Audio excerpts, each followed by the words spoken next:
is up, guys? It's your boy Eddie from Savij. You already know. Today we're going to be doing a deck profile for my Invoked Mekk-Knights. You guys know I'm a huge fan of Invoked Mekk-Knights, and I've been test playing and I've been doing a couple of different variants and different builds. And I kind of wanted to, implement the new Enforcer, the Phoenix Enforcer that just came out in BOD. So I'm pretty excited to show you guys this. I have a couple of different builds that I've been working on and test playing with that I think they work really well. It's up to you, whichever build you want to play now, but I will show you guys a couple of different builds in future videos. Starting off with Mekk-Knight Invoked. I would also be doing Invoked Dogmatica. And yeah, let me know what you guys think. Let's go ahead and get into it. Starting off with the deck, you already know you got to play the 3 Alistair. This is the most helmet deck ever. Alistair deck, as people call it. I'm really big fan of Alistair. But you already know you play the 3 Alistairs, and then the ratios on the Mekk-Knights should never change anymore. I think these are what the current ratios should be at for as long as you're playing this deck currently. There is a lot of back row hate that you want to get rid of. There's a lot of monster hate that you want to get rid of. Back in the day, I used to get away with not playing a yellow, but I'm really not gonna lie to you guys. I think that yellow is one of my favorite monsters now. She's so beautiful. Look at how cool she looks, and not just that, but actually she's really good. She gets me out of IO. She gets me out of a lot of different scenarios that I might not be wanting to be in. 2 Nibiru's, 1 Kaiju. These are the only monsters that I play for hand traps wise. Besides that, I also of course have just the 3 invocations. I think this is going to be a super go second deck that you guys are really going to enjoy. And of course, you already know for your Destiny package, you got to play Celestial and Dasher to bring out your Enforcer. But this is about it for all the monsters, all the hand traps, everything. It's not super heavy on hand traps anymore. I kind of wanted to take away from that and just see if I can break my opponent's board on my turn, without having to use an Ash and then use an Effect Veiler and then only really use like 3 cards in my turn, then I draw a 4th one and that's it. I wanted to be able to have as many cards as possible in my hand and then be able to use them on my turn after my opponent sets up a board or whatever, right? 3 Prod of Prosperity, you already know. Prod of Prosperity, one of the best cards in the game. 3 Meltdowns. Meltdowns will get you into your Alistair.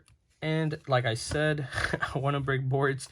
If I am able to do whatever I need to do and then Mystic Mine my opponent and deck them out, I will do that. A lot of people hate that, but I've always been a Mystic Mine player ever since Mystic Mine came out, so oopsies. 3 invocations. I think a lot of people don't really agree with these. They think that they have to be played at 2, but I think that if you're an Alistair player, Alistair.deck player, whatever they want to call it, a good Invoked player always opens up an invocation, and the reason being is because they always play 3. Like the boy MCO40 said, always. So you always have to make sure that you play 3, so you always have 1 in hand. Continuing with the Fusion Destiny package, this is a card that as well you can play at 3 and it wouldn't really hurt you, including the Instant Fusion. I do play 2 Instant Fusion targets and then another card that will get you into another monster, but you already know Instant Fusion being busted, you have to play it. 3 Droplets, Droplet being one of the best cards in the game right now. This is how I break boards. You either activate a card, they don't have a response, you chain, you negate their stuff, right? One of the cards that you always want to activate is, of course, Lightning Storm. One of the reasons why I always win a game is that I'll go Lightning Storm, response, they'll chain something, they'll do something, and then I'll go Droplet and send whatever I need to send to be able to not clear the back row, clear their monsters, whatever I'm doing, right? Harpy's Feather Duster and Secrets.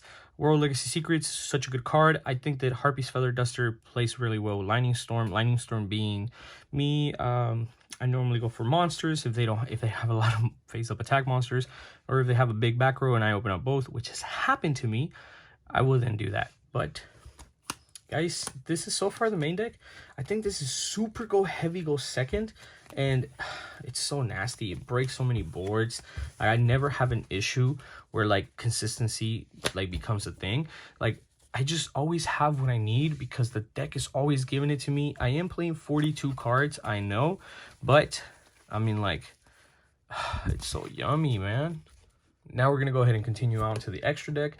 The extra deck being a little bit standard. You already know Almirage and Moon Maiden. From here, you got the Link Spider because you will get to be rude because your opponents will never you.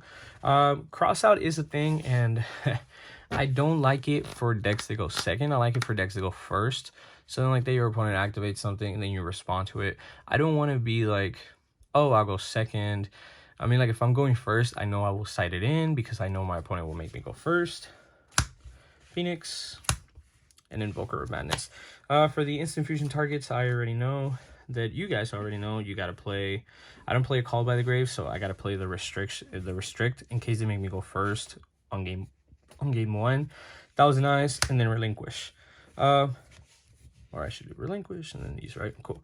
I think the thing is that this helps you break boards so much. Like, I had an Appaloosa on the board. I go instant fusion. I go effect, take, goes negate. Cool. Summon, effect, take, negate. Great. I literally just used up 2 targets with 1 card.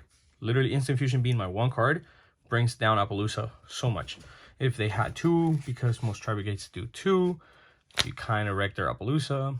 If they have 3, you literally just normal summon your Alistair, swing over, or do whatever you need to do, right? You just link into this. Whatever you need to do. Phoenix being another card, because that's probably going to be a little bit better. Purgatrio, Algides, double Mekka. I finally got an Italian Algides, but he hooked it up. But now for the Enforcer package, this is literally it.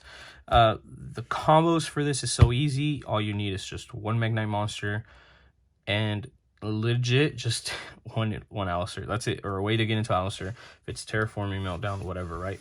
I will show you guys the small combo because it's so linear. Like, it literally was the same thing with like Mekk-Knight Invoked whenever I was playing Dragoon in it, and I'm more than likely going to be switching back into Dragoon later because I like Enforcer, but I am a big Dragoon person, so that's just me. Let me show you guys the small combo. Like I said, all you really need is this and that, or whatever Mekk-Knight, right? You're going to go normal summon Alistair, Alistair search, you add your invocation, you link away your Alistair, boom, you make your Almirage. You set your back row, you special summon your purple effect, bring out another one. Whatever you think you're not going to need, which is sometimes a blue, special summon a blue, link those away, you make one of your Verdes. Can y'all see the Verde? Cool. From there, invocation, banish your Alistair, banish your blue, make your Mekka, so that's your 1 negate. Invocation returns into deck, you add your Alistair back into your hand, your invoke stays banished, and then you bring out this big boy. That's it. Control the board 101. That's literally a 2-card combo, and you have your Alistair back in your hand, and you still have 3 other cards in your hand. Stupid. Thank you guys for watching.